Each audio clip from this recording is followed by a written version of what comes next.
नमस्कार दोस्तों, मैं हूं रजनीश। आज की कहानी है दिल्ली शहर से। 8 जुलाई 2025 दोपहर का वक्त था। दिल्ली शहर के मजनू का टीला इलाके में रोज की तरह सब कुछ सामान्य चल रहा था। सभी लोग अपने अपने काम में व्यस्त थे। लेकिन तभी अचानक एक सनसनी मर्डर केस की खबर मिलती है। खबर मिलने पर पुलिस की टीम तुरंत मौके पर पहुंचती है और वारदात वाले घर को तुरंत चारों तरफ से घेर लेती है। उस घर के अंदर एक कमरे के अंदर एक औरत की लाश पड़ी है जो खून से लहूलुहान, और उसी के पास एक 6 साल की बच्ची जिसे देख पुलिस वालों की आंखें भी नम हो गई। उन दोनों का गला काटा हुआ है और दोनों के मुंह पर टेप लगाई हुई है। उन्हें देखकर ऐसा लगता है जैसे किसी ने बहुत ही नफरत व बेरहमी से उनका कत्ल किया है। घर का हर कोना पुलिस ने छान मारा। ना ही कोई ताले टूटे हुए, ना ही कोई कीमती सामान गायब था। इससे पुलिस को साफ हो गया कि कोई जबरदस्ती बाहर से नहीं आया, बल्कि जिसने भी इनकी हत्या की है वो इनके जान पहचान वाला था। पूछताछ में पुलिस मृतक महिला की पहचान करती है तो पता लगता है कि उसका नाम सोनल था।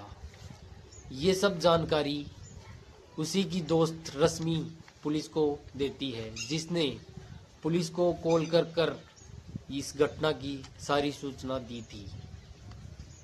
रश्मि कहती है कि मैं और मेरे पति दुर्गेश अपनी बड़ी बेटी को स्कूल लाने के लिए चले गए थे।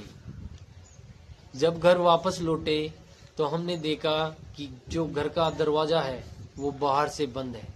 हम जैसे ही दरवाजा खोल के अंदर गए तो हमने देखा कि सोनल व उसकी 6 महीने की बच्ची खून में लथपथ जमीन पे पड़ी हुई है। ये सब देखकर उन्होंने तुरंत पुलिस को कॉल किया। पुलिस को यहीं से शक की दिशा साफ हो गई कि वारदात किसी करीबी ने ही अंजाम दी है, क्योंकि दरवाजे पर किसी भी प्रकार का जबरदस्ती घुसने के निशान नहीं है। रश्मि पुलिस को यह भी बताती है कि सोनल कुछ समय पहले ही निखिल नाम के लड़के के साथ लिव इन रिलेशन में थी, लेकिन कुछ समय पहले ही उनमें आपस में झगड़ा इतना हो गया कि सोनल उसके घर को छोड़कर मेरे साथ रहने आ गई। पुलिस ने मौके पर जब घर की तलाशी ली तो उन्हें एक अहम सबूत हाथ लगा। घर के कमरे के अंदर उन्हें एक मोबाइल फोन मिला जो निखिल का था। ये वही मोबाइल फोन था जो आरोपी ने वारदात के बाद वहीं मौके पर छोड़ दिया ताकि पुलिस उसकी लोकेशन ट्रेस ना कर सके। अब पुलिस का शक और भी गहरा गया। अब पुलिस का शक नहीं बल्कि यकीन बन गया था। अब निखिल पुलिस की रडार पर था।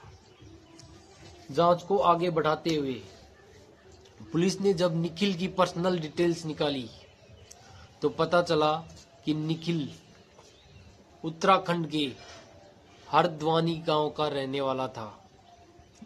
ये जानकारी मिलते ही पुलिस को शक हुआ कि वो तुरंत यहां से निकलकर अपने होम टाउन गया होगा और वो वहीं छिपा होगा। इसलिए पुलिस तुरंत हरद्वानी गांव के लिए रवाना होती है। पुलिस जैसे ही हरद्वानी पहुंचती है, सबसे पहले वह निखिल के पुराने दोस्तों का पता लगाती है और एक एक कर निखिल के सभी दोस्तों से पूछा जाता है। तो शुरुआत में तो सभी कहते हैं कि हमें कुछ नहीं पता, लेकिन पुलिस जैसे ही उन पे थोड़ा दबाव बनाती है तब उनमें से एक दोस्त कहता है कि हाँ, निखिल का फोन आया था और वो पैसे के लिए बोल रहा था कि मुझे पैसे की बहुत ज़रूरत है, मुझे कुछ पैसे उधार दे दो। लेकिन उसने ये नहीं बताया कि मुझे पैसे किस लिए चाहिए। तभी एक दूसरा दोस्त कहता है कि हाँ, मेरी भी निखिल से बात हुई थी, वो नेपाल भागने की फिराक में है। वो खुद ही मुझे कह रहा था कि कुछ ही घंटों में मैं नेपाल के लिए निकल जाऊंगा। अब पुलिस को यकीन हो गया था कि अब उनके पास ज़्यादा समय नहीं है। दिल्ली पुलिस की साइबर टीम ने तुरंत टेक्निकल सर्विलांस शुरू किया। निखिल का फ़ोन भले ही बंद था, लेकिन उसकी इंटरनेट एक्टिविटी व पिछली लोकेशन पिन के द्वारा पुलिस को पता लगता है कि निखिल अब भी हरद्वानी में ही छुपा हुआ है। उसकी आखिरी लोकेशन पिन की पहचान की जाती है और वहां पर सभी होटलों में पूछताछ की जाती है। पुलिस की काफ़ी कोशिशों के बाद भी कोई सुराग हाथ नहीं लगता। लेकिन तभी एक खबर मिलती है कि निखिल को आखिरी बार जिस स्थान पर देखा गया है वहीं उसे दोबारा देखा जाने की पुष्टि होती है। पुलिस तुरंत हरकत में आ जाती है और सादा कपड़ों में उस स्थान पर पहुंचती है। वहां पर एक छोटे से होटल की पहचान होती है, जिसके अंदर एक लड़का फर्जी आईडी से रुका हुआ है। होटल स्टाफ से निखिल की फोटो दिखाकर पुष्टि की जाती है कि निखिल इसी होटल में ठहरा हुआ है। अब पुलिस होटल के बाहर से ही निखिल पे निगरानी रखती है। शाम होते होते निखिल होटल से बाहर आता है और पुलिस उसे पहचान लेती है। निखिल इधर उधर भागता, उससे पहले पुलिस उसे धर दबोचती है। निखिल को गिरफ्तार कर दिल्ली लाया जाता है। दिल्ली लाने के बाद पूछताछ के दौरान जो बातें सामने आती हैं उसे सुनकर दिल्ली पुलिस भी चौंक जाती है। 2025 की ही बात है। उत्तराखंड के हरद्वानी शहर में एक लोकल इवेंट में निखिल और सोनल की पहली मुलाकात होती है। पहली मुलाकात में बातें साधारण थी, लेकिन धीरे धीरे इनकी दोस्ती गहरा जाती है और कुछ ही हफ्तों में दोस्ती प्यार में बदल जाती है। तो दोनों मिलकर डिसीजन लेते हैं क्यों ना हम साथ रहें और लिव इन रिलेशन में रहने लग जाते हैं। स्टार्टिंग में सब कुछ ठीक चल रहा था, लेकिन ज़्यादा वक्त नहीं लगा कि जिंदगी ने दोनों के सामने एक मोड़ खड़ा कर दिया। सोनल प्रेग्नेंट हो जाती है। ये बात जितनी अचानक थी उतनी ही परेशान करने वाली थी, क्योंकि निखिल और सोनल दोनों ही बेरोजगार थे। ना ही उनकी शादी हुई थी, ना ही उनके पास कोई कमाई का साधन था, ना ही उनके कोई रहने का ठिकाना था। इसलिए ऐसी परिस्थिति में बच्चा पैदा करना उनके लिए एक बहुत बड़ी जिम्मेदारी थी, जिसे उठाने के हालात में वो लोग नहीं थे। इसलिए दोनों मिलकर डिसीजन लेते हैं कि सोनल इस बच्चे का अबॉर्शन करवा लेगी। लेकिन समय गुजर जाता है और बच्चे का गर्भपात नहीं हो पाता। अब 2024 के अंदर सोनल एक बच्चे को जन्म देती है। ये बच्चा दुनिया में तो आता है, लेकिन इस जोड़े के लिए खुशी नहीं, तकलीफ लेकर आता है। तो ये दोनों ऐसा कदम उठाते हैं जिसे सुनकर हर किसी का दिल दहल जाए। इन दोनों ने इस नवजात शिशु को 2 लाख रुपए में किसी अनजान व्यक्ति को बेच देते हैं। इन पैसों को लेकर दोनों दिल्ली आ जाते हैं। पहले तो कुछ दिन वजीराबाद में बिताए और फिर मजनू का टीला इलाके में एक मकान किराए पर लेकर रहने लगे। मजनू का टीला इलाके में रहने के दौरान सोनल की रश्मि से दोस्ती हो जाती है जो कि उसकी एक पड़ोसन ही होती है। धीरे धीरे दोस्ती काफ़ी अच्छी हो जाती है। क्या आपने कभी सोचा है कि जो पड़ोसी आपके सबसे नज़दीक होते हैं वो असली ज़िंदगी में सबसे बड़ा तूफान भी ला सकते हैं। सोनल और निखिल पिछले 2 सालों से दोनों साथ में जीने मरने की कस्में खाते हुए साथ में रह रहे थे। देखने में यह कपल एक खूबसूरत कपल लगता था, लेकिन वो लोग आपस में खुश नहीं थे। समय के साथ सोनल व रश्मि की दोस्ती इतनी गहरी हो गई कि सोनल अपना ज़्यादातर समय रश्मि के साथ उसी के घर पे बिताती थी, और इधर सोनल व निखिल में झगड़े बढ़ने लगे। जब भी झगड़े होते इन दोनों में तो सोनल सीधा रश्मि के घर चली जाती और वहीं पर रहती। रश्मि एक अच्छी दोस्त की तरह उसे सहारा देती, लेकिन दुर्गेश जो रश्मि का पति है अक्सर वह शांत रहा करता था, लेकिन धीरे धीरे वह भी सोनल की बातों में दिलचस्पी लेने लगा और समय के साथ सोनल व दुर्गेश रश्मि के पति में नज़दीकियां बढ़ने लगी। पता ही नहीं चला ये नज़दीकियां कब प्यार में बदल गई। अब सोनल और निखिल के बीच धीरे धीरे झगड़े और बढ़ने लगे।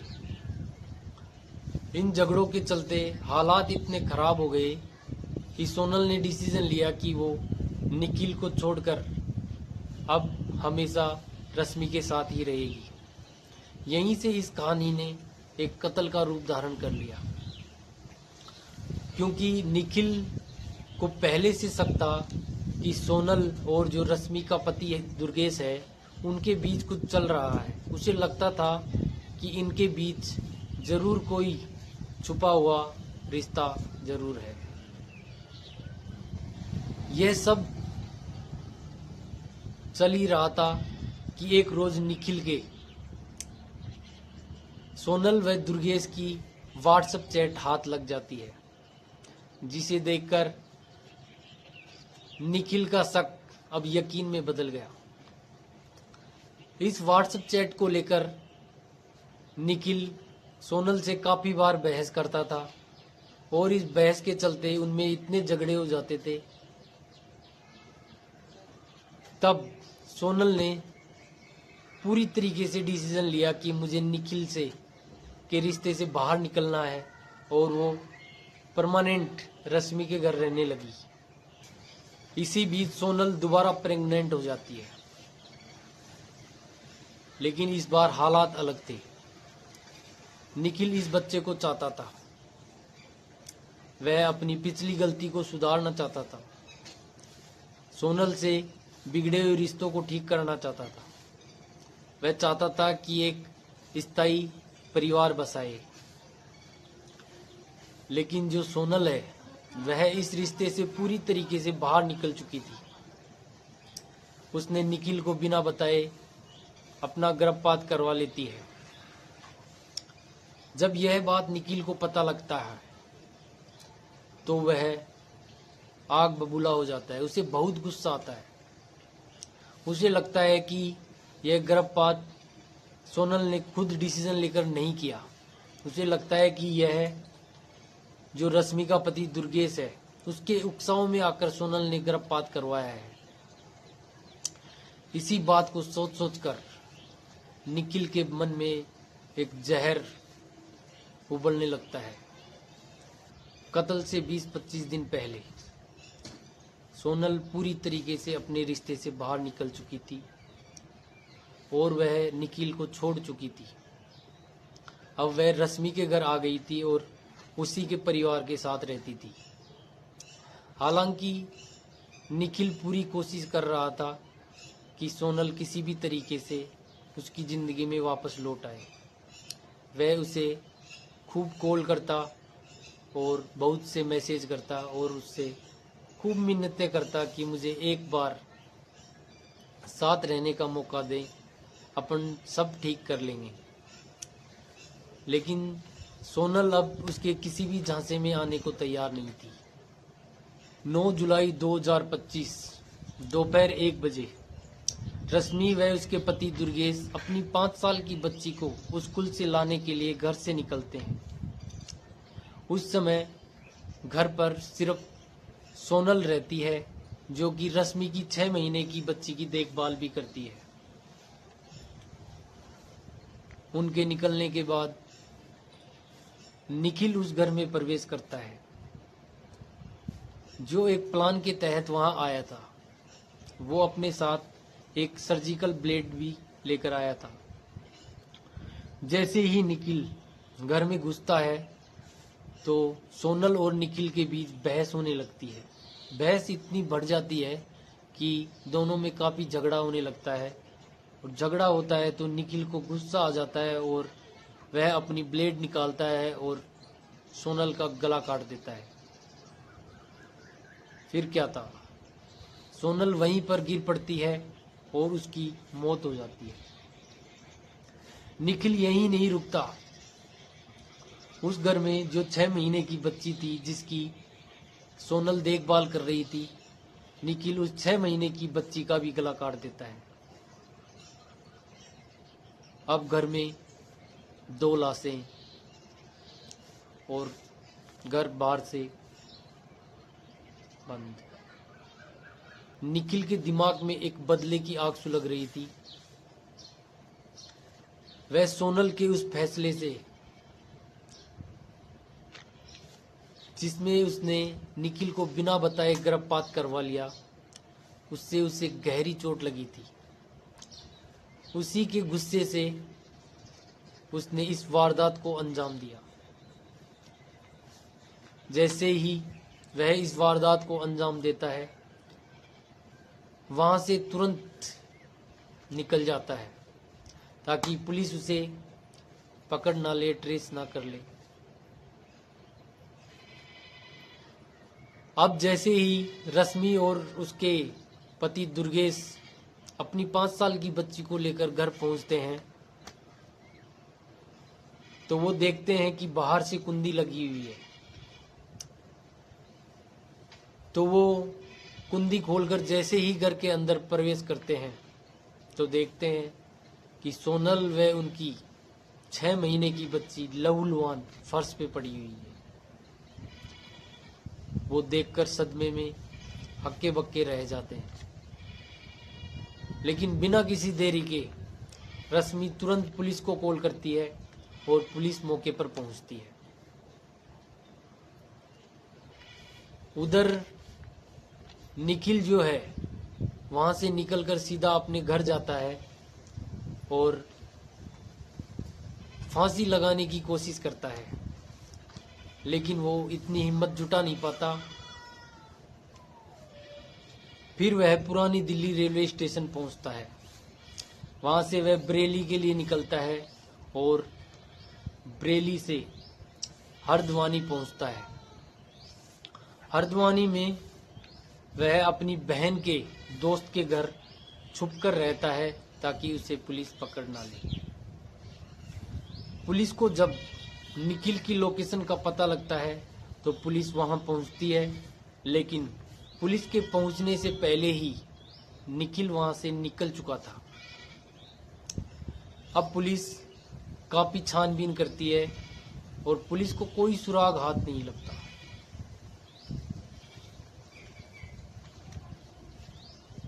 इसी तरीके से समय बीत रहा था कि निखिल एक छोटे से होटल के अंदर एक फर्जी आईडी के तहत रह रहा था और पुलिस को उस लोकेशन का भी पता लगता है। तो पुलिस जैसे ही वहां पहुंचती है और निखिल को गिरफ्तार कर लेती है। निखिल को गिरफ्तारी के बाद में जब पूछताछ होती है तो निखिल अपने सारे गुनाहों को कबूल कर लेता है। इस दिल दहला देने वाली वारदात से एक बात साफ है कि अगर रिश्ते विश्वास व समझदारी से ना चलें तो इसका परिणाम बहुत खतरनाक हो सकता है। गुस्से में लिया गया कोई भी फैसला किसी की जिंदगी ही नहीं बल्कि बहुत से घर बर्बाद कर देता है। इसी के साथ मैं आपसे विदा लेता हूँ। सावधान रहें, सतर्क रहें। फिर मिलेंगे ऐसी ही एक सच्ची घटना के साथ। जय हिंद।